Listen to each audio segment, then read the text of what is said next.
morning. Thank you so much for joining us today here on the Revival Center YouTube page that we call this The Influence.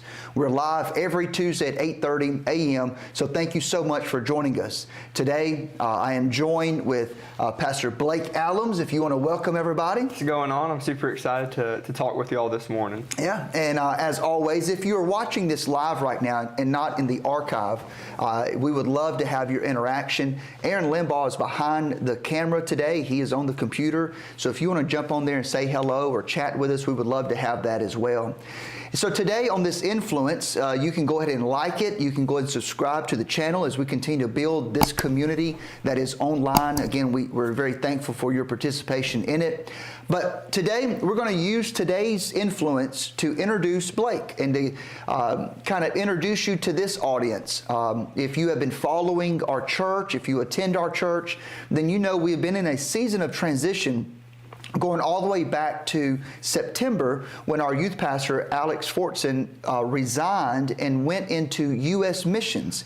He had a heart that called him into the mission field here in America. And so now he is serving as the Youth Alive missionary in the Northern New England Ministry Network within the fellowship that we're a part of. His main job is going to connect with youth pastors and pastors in those 3 states of Maine, Vermont, and New Hampshire to establish Bible clubs in the public school system, to resource and to partner the local church. It's a magnificent work, and we're super excited about that. But during that transition, we had to look for a new youth pastor. We had to begin to find out what the will of God is for our church leading this generation. And if you've known me for any length of time, then you know that when we have a transition, I'll always look in-house to see who's ready next to be promoted to serve God in whatever capacity that is. And at this particular season, the lot fell to Blake. He is my son, and so obviously I know who he is very well, but this is more about him sharing his heart to you and for you to get to know him. And we're going to be officially, he starts on January the 1st or the first Sunday in January. So if you're watching this right now, then you're getting a little peek ahead of time from Sunday, what's going to be taking place.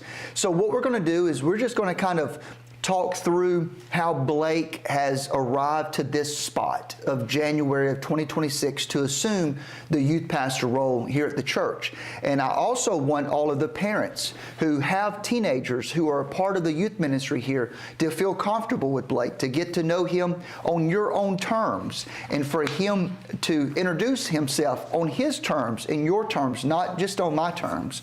And so with that being said, little introduction here. You know, when you look at our faith, when you look at the Christian faith, we're not called to a building. We're not called to 6121 Highway 85, a church called the Revival Center. That was never the concept in the book of Acts. That's not what Jesus died on the cross for and was resurrected. What Jesus came to do was to inspire a movement. We were called to a movement. Yeah. And in the process of a movement, you have generations in that movement. Because it's not about a building, it's not about one generation, it's about generations. And so, by way of introduction, I believe what Blake represents in a greater context is that next generation that has been called, that is starting to transition from, you know, sitting in the pews, so to speak, of kids' church or youth ministry, you know, like in the church setting, but now actually leading the church. And what is interesting about that is we are in a transition mode right now from a cultural standpoint where a new generation is starting to lead the church. I'm talking about Generation Z, Generation Alpha. So Blake was born in 2005, so that generation that's a little bit before him, a little bit after him. He's 21 years old in February. So that generation is starting to transition over. By contrast, I am 46, so I was the Generation X, and before me, you had the baby boomers and all those guys and that big generation. And so we're seeing this transition take place. And what is important to recognize is that this generation is not the up and coming generation of leaders. They're starting to lead us now. And I really want to paint that picture because the lowest attended year of church service that's ever been recorded since records began was in 2021. Okay, that was the lowest dip it has ever been recorded of all people who take statistics. Now you fast forward to 2025, there are 30 million more people serving God, going to church in 2025 than there was at 2021. So 2021 was the lowest number, and 2025 is higher. There's a growth curve there. Now that is very positive on many fronts, but when you dig down into the numbers, do you know who is leading that charge? No offense to the prime timers, no offense to my generation, but it's not Generation X, it's not the baby boomers, it's not people born before 1980. The people who are leading that charge is this generation right here. More than 60-70% of the 30 million new people who are attending church is of that generation.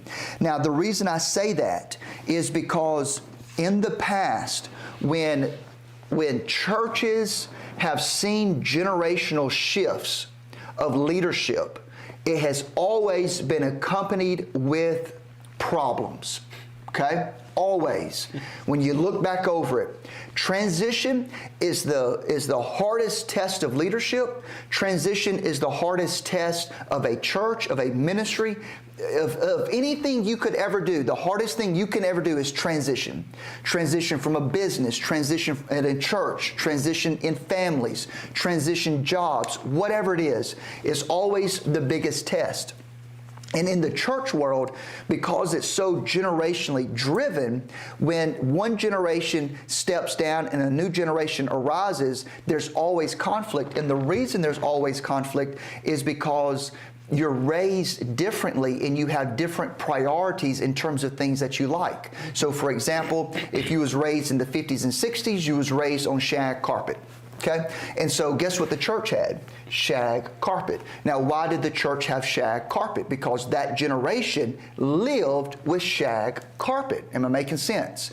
Now, when the next generation comes into leadership in the church, they weren't raised with shag carpet. They were raised with, I don't know, regular carpet. I don't know what to call it, regular carpet. So now when they become leaders in the church, do you know what that person's going to want to do? Change the carpet. Mm-hmm. And whenever that person who's the next generation leader changes the carpet, it upsets the apple cart of the former generation who was okay with the shag carpet. So now the new guy who's coming in to be the pastor is changing everything that we've ever known. And anytime there's a change of leadership of generations, it always produces conflict. Now, I'm going somewhere with this, and we're going to get to you. Yeah. But I'm setting you up right here. You're good. Because even in our fellowship right now, and if you are in leadership in our fellowship, this is by no means a disparaging comment. I'm trying to prove an example that we have to embrace the next generation. Our leadership right now, just to be frank, could be my parents. Mm-hmm. Our superintendent is 78. My mother is 78. They were born at the same time. And nothing wrong with that. I'm just saying from a leadership standpoint. Our assistant superintendent is 82, I think, 83. Love them to death, serve them, submissive. Our secretary treasurer is, I think, 71 or 72. Again, nothing wrong with anything. But look at the gap. I'm 46. Look how big that gap is. All right, so whenever they begin to, I don't want to use the retire, but pass the baton to the next generation, look at the gap right there. Do you think someone in my generation would lead a little bit different than them? Yes. Not because of anything right is wrong, but because the generation is different. So with all that being said, Blake represents that next generation. And it is imperative upon the church and the leaders to embrace this next generation of leaders, because the time is now. It's not coming, it is now. So Blake, how are you? I'm good, man. You're right. Sorry for that 10-minute introduction. Hopefully somebody's still watching. Yeah. But give us a little background. I know your background, so don't tell me. Tell them, how was you raised, where you come from, all that good jazz. Yeah, so I'm 20 years old right now. Like you said, I'll be 21 in February. Obviously, a lot of you, if you're watching and you go to this church, you've seen my face before. I grew up running around the sanctuary and the Sunday school classrooms, and some of you probably taught me in Sunday school. And so I'm very familiar with this church. But we did move to Elba for a brief 2-year period. I was in kindergarten and first grade then, and then from second grade on, I was at Vincent. So how many years is that? We came back in 2012. Yeah, so 13 going on 14 years now. I've been in Vincent, the surrounding areas. I played sports at Vincent High School, Vincent Middle High School, all the way through, 6th through 12th grade, 7th through 12th grade. And so I'm very familiar with the area. Played AAU basketball, so I played at all the different gyms in Childersburg, Chillicothe, Chelsea, Pell City, Columbiana, every way on 280. I've played somewhere there, so I have good connections with just people in the area. And then graduated from Vincent and then went to Orlando, Florida to play basketball at Johnson University. And man, that was a big shock in my life because I left. Yeah, we'll get there. We'll get into it. Before we get there, I won't go further. We'll get there. Give me some challenges of the background that you were describing, being raised in church, obviously here, and as a teenager coming up. There's a lot of positives, being raised in church as a pastor's son, but also there's challenges. Kind of describe that world, because it's a different dynamic. As an example, we've never went to church together in a car. Yeah, that's true. So I think the only time we've ever really gone to church together in a car is like if we're on vacation, driving together because, so I'm always here early. I stay late. They came with Amanda. So there's challenges to it as well, but also just living challenges and certain expectations and things like that. Just speak to that for a moment. Yeah, some of the challenges, I don't want to call them negatives, but something that was hard is as a kid, man, you are you're kind of forced to go. I was a pastor's kid, so I'm sort of required to go to church. And that can become a little mundane, I guess is the word. It's just oh yeah, it's Sunday, got to go to church. It's Wednesday night, got to go to church. And so part of that, it was just hard. Sometimes it was just hard to go to church and actually get something from it. And then another thing, you mentioned it, I think yesterday when we were just in conversation, living in a glass house type thing. Everybody kind of knows what the pastor's doing. Everybody, and so growing up like that, I felt like I had to live to an expectation, sort of. And obviously, as a Christian, as a believer of Jesus, there is an expectation to live. But I took it a little bit to an extreme. Just, I was immature, I'm young, I was a teenager. And I felt like I had to be perfect. And so what that meant, though, is that I would start to hide the things that were bad in my life, which is not good. The Bible obviously tells us to confess our sins to one another and be open about it, because there's healing in being open. And so that sort of grew. But a positive, I would say, in the midst of all that, is that I did have a very solid foundation of my beliefs. And obviously being raised here, it's a very, theologically sound church.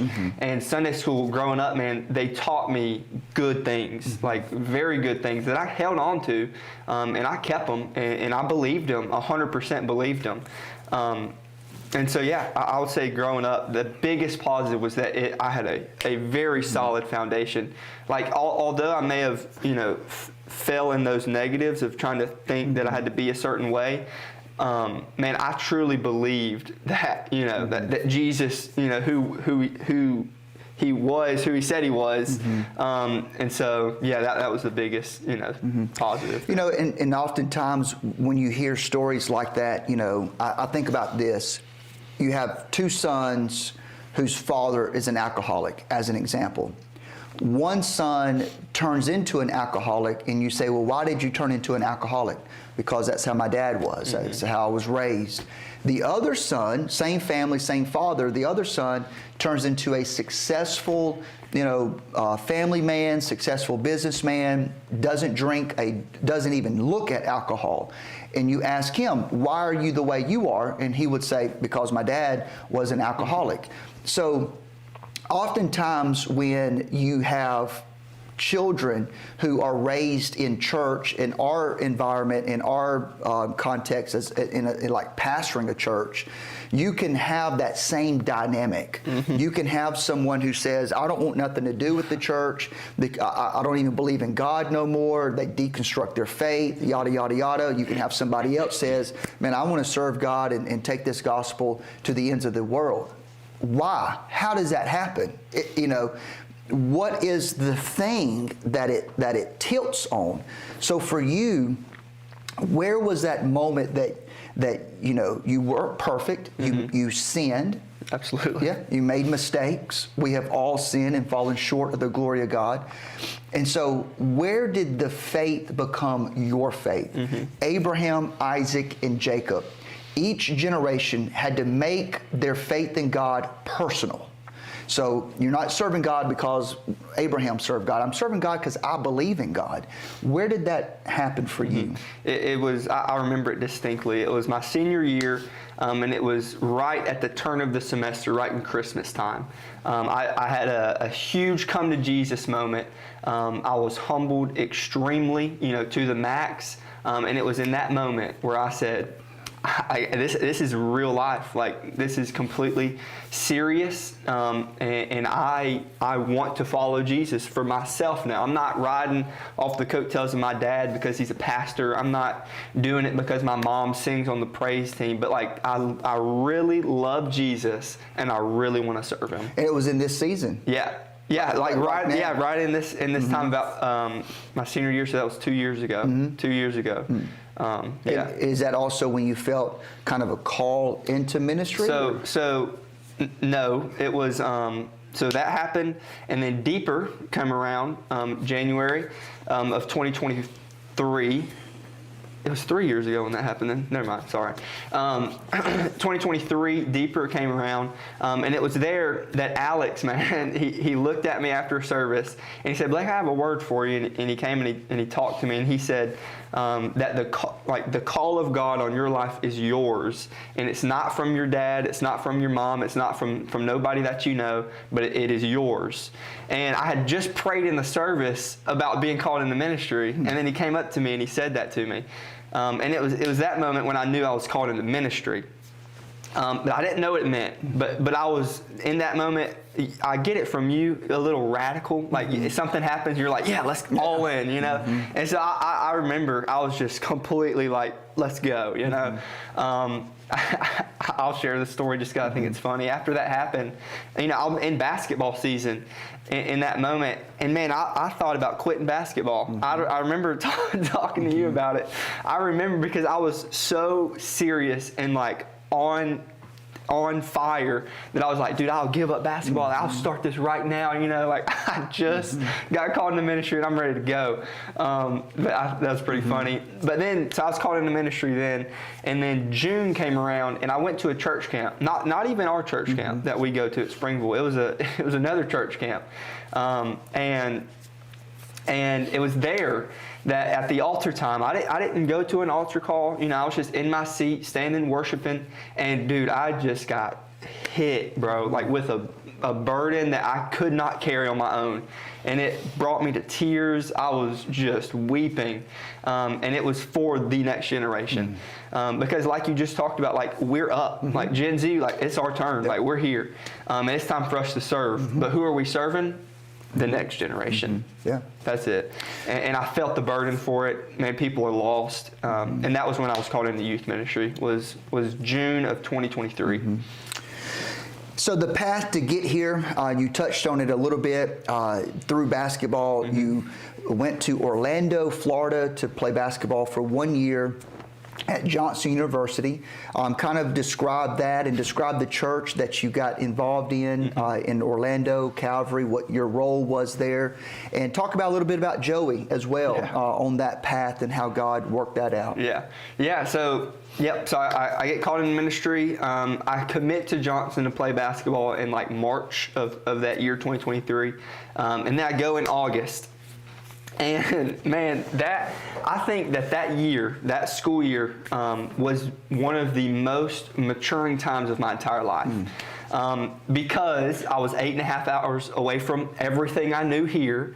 I was just super far away from everything I knew. And so then I get placed down in Orlando, Florida, one of the biggest cities in Florida, and also predominantly Hispanic. And I go to Calvary Church and Calvary Assemblies of God, and I get to serve on the worship team there. But I remember my first Sunday afternoon. Sunday afternoon, that's important. They didn't put me on the worship team. They put me up in the sound booth. And I did live stream, and I have never done that in my life. Like not even camera, but like switching the cameras and like turning the lights on and all that stuff. And they taught me in like 5 minutes, and I just did it. Like I just sat there and did what they told me to do. How you like that, Aaron Limbaugh? Yeah, it was something else. And then on top of that, like I'm sitting here, and the people in the actual sound booth are speaking Spanish to each other, and I don't know what they're saying. Like I have no clue. I'm lost. But then I keep going. I keep serving faithfully, just because the Lord has asked me to be there. And eventually, I get to play piano for the Sunday afternoon service. So. That is the Spanish service, fully Spanish, no English in that service. None of the band members spoke English. Everything's in Spanish or Portuguese. Portuguese also. So I'm playing piano. They give me the MD mic so that I can talk to the people in their ears. And I'm having to call like numbers in Spanish. Like if you're familiar with music, you say numbers for the chords. And I'm having to say uno, cuatro, and I'm having to say all this stuff. And every song was in Spanish. So that was a huge culture shock serving there. But it was amazing, man. Like it's like they were a family, at Orlando, Florida, in Kissimmee, Florida, and it was difficult, but I learned to love it, and that's why I grew so much. But on the school side of it, man, that was where the struggle came in, where the maturing came in, because that whole team, that whole Johnson, just that atmosphere, it was not a good atmosphere. And Orlando, it's known for it's a party city. UCF was right there, and they had a bunch of parties and stuff there. And my friends that were around me would always go there. And it left me at a crossroad. I have a decision to make. Am I going to go with them? Am I going to go hang out, at the club with them? Or am I just going to stay in my room and play video games or, do schoolwork? And I chose the video games and schoolwork, just to put it simple. And that led to a very lonely season. But it was also a very maturing season, because it was in the loneliness and in the uncomfort where I really learned that God is the comforter, and He can meet you where you are, and you don't have to do anything special, but He can just meet you where you are. And that was where I really, that grew my faith so much, because I was extremely lonely. I sort of grew into a depressive state, just feeling sorry for myself, not wanting to really do anything. But the Lord handled it, got me through it. And little did I know, the whole time, man, the Lord was working on somebody else's heart on the team. That's where Joey Green comes in. Joseph Trunk, they call him Trunk now. And Joey comes up to me in April, right before Easter. And a group of guys, they were going to go bowling one night, and they asked me to come, and I was like, listen guys, like if y'all are going to be drinking and all that, I'm good, I don't want to come. They're like, Blake, we're not going to do anything, we're literally just going bowling, you can come hang out with us. I'm like, all right man, like let's do this. I've never gone out with them. So we go bowling, it's fun, and Joey asked me to drive for some reason. I'm not super close with him, we're teammates, so we're acquainted. He asked me to drive, and he's like, hey guys, y'all go ahead, I'll ride with Blake. Joey gets in the car, and obviously, I turn on some worship music. That's what I listen to. And Joey turns to me and he goes, "Man, Blake, I want to start living for Jesus. I want to know more about this." And it was in the car right there that I was able to share the gospel with Joey. And it was one of the coolest moments of my life. Me and Joey are best friends now. He was my roommate in Tennessee. We'll get there. But man, he's living for the Lord now. He's on fire for God.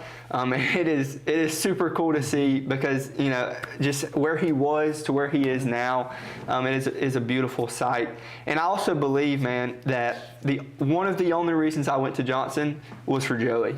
Like, I truly believe that. One of the only reasons I went to Orlando, Florida, to Knoxville, Tennessee, was so that Joey could find Jesus. Yep. And when I look at it that way, it really just shows just something super cool. Yeah, it shows the providence hand of God, and when God opens doors, and sometimes you may not even know why you're doing what you're doing or how it's happening, but God has a greater purpose and plan that you don't really see until you live it out. So Johnson University closed the campus down in Orlando, moved everybody to the main campus in Knoxville. If you've been following higher education, then you know the challenges that has existed in higher education right here in Birmingham. Birmingham Southern closed its doors after 150 years of being open. So it's very challenging in that particular world. And it was true for Johnson as well. So you go to Knoxville, Tennessee, to continue your Bible education, and at that moment, the basketball season or basketball career is retired. That's right. It is in the has-been world now, and you start going to South Knoxville. Just very quickly, for time's sake, tell us your role at South Knoxville and just that experience, and then we'll close it up with some vision here. Cool, yeah. I found a church called South Knoxville Worship Center. Had a meeting with the pastor 2 weeks after attending, told him I was called into ministry, and he said, hey, if you want to come serve here, you can. And it was right then I said, yes, sir, I'd love to do it, because that's the whole reason I gave up basketball, was so that I could serve at a church, and then it opened up 2 weeks in. So I started up a young adult group from zero, nobody.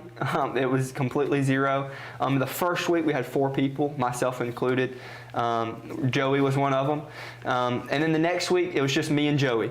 And then the next week, it was me, Joey, and my mom. Me, Joey, my mom. And all 3 of those weeks, man, I preached the sermon that I had prepared. Even if it was to one person, if it was to 2 people, I preached my sermon. I was faithful to it. And then the Lord blessed it, man. The most we ever had one night was, I believe, around 40 to 30, somewhere, in that range. And then this last Wednesday we had, in December, we had 30 people there. And it was a huge celebration of just what God has done through the year and a half that I was able to serve there. Year and a half. So. You made lifelong friends during that time, and connections, and so in school, what is your degree actually in? So my degree is called ministry leadership, but what Johnson does is they give you a double major, and so I have a double major in ministry leadership and biblical theology, with a focus in youth ministry. Gotcha. With a focus there. And you should be graduating sometime in 2026. I should graduate in the end of 2026. Yeah. Okay. Well, this is where we are now. So tell us about Altar Youth Ministry 2026. Tell us your vision, what you hope to do, your plans, and just give us your heart. Absolutely. First of all, I'm super excited, man. And what I'm doing is I'm joining into something that's already been strong. With all the youth pastors in the past, man, they have built something up that is like ridiculously good. You know, it's fruitful, and I'm just coming to ride that wave of momentum, to be honest, and really just strengthen everybody's faith is my goal. I'm not looking to grow a number. That's not my intention, but I'm looking to grow fruit. Like that's what I want. I want to see real fruit take place in people's lives, and I want to see people stay in church after they graduate.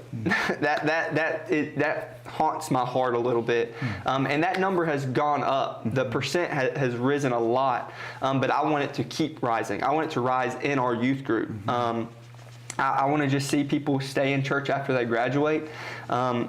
Also, instead of just somebody being biblically sound, like knowing it, I want them to be fluent. I listened to a podcast on that terminology, and I love it. To be biblically fluent, where they live it out, they can talk about it with anybody. They're completely knowledgeable. They serve God. To be biblically fluent, I love that. Just build relationships. My style of leadership is extremely relationship oriented. I'm a very relational person. I love hanging out with people, just getting to spend time with people, open up the Bible with them while we're all hanging out. You know, that's sort of how I'm going to roll. That's what I do.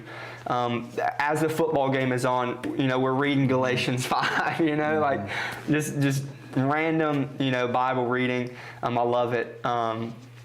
I'm gonna open my home to anybody who wants to come. You know, I have open door policy. You know, it's just how I am, man. I can't really explain it, but it is how I am. So I'm super excited for what the Lord's gonna do, man. Amen. And then lastly, something happened on December the 19th. Yep, I got engaged to Maddie Gann. So if you see her running around the church, tell her congrats. You know, looking forward to getting married to her. Yeah. And is this going to be a long engagement, a short engagement? Yeah, a year long. She's got to graduate. We both graduate in December of 26, and then we'll get married in early 2027 is the plan. All right. Yeah. Well, good deal. Well, thank you very much. We are excited as well. Just looking forward to what the Lord's going to do and in your life and in the youth group and just everybody. So thank you so much for joining us. I hope, especially if you're a parent or a member of our church, that this has been beneficial for you to kind of hear Blake's heart and kind of get acquainted with him. Please be in prayer for the transition as we really kind of ramp this up now as we move into 2026. It's a new year. With new goals, looking forward to what the Lord is about to do, reminiscing about what God has done last year. He's been good, and He'll be good in the future as well. So God bless you. Thank you so much. Please like the video. Please subscribe to our channel, and we will see you next year right here on The Influence. God bless. Thank you.